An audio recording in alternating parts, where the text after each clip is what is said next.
হ্যাঁ, হিসেবে তো তাহলে মহিলা পুলিশ লাগে। আর তা না যদি আশেপাশে কোনো মহিলা থাকে, সাহসী মহিলা থাকে, ওইগুলো যায় তাকে দিয়ে করতে পারে। এরকম পারবে না, কারণ ওইটা যখন ছিল অনেক সময় ছেড়ে নিয়ে আর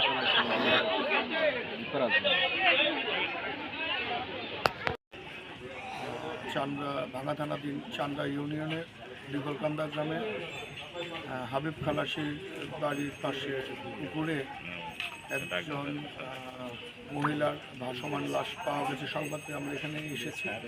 আমরা এসে দেখলাম যে একজন মহিলার ভাসমান লাশ পাওয়া গেছে, অজ্ঞাতনামা মহিলা, বয়স অনুমান 50 বছর হবে।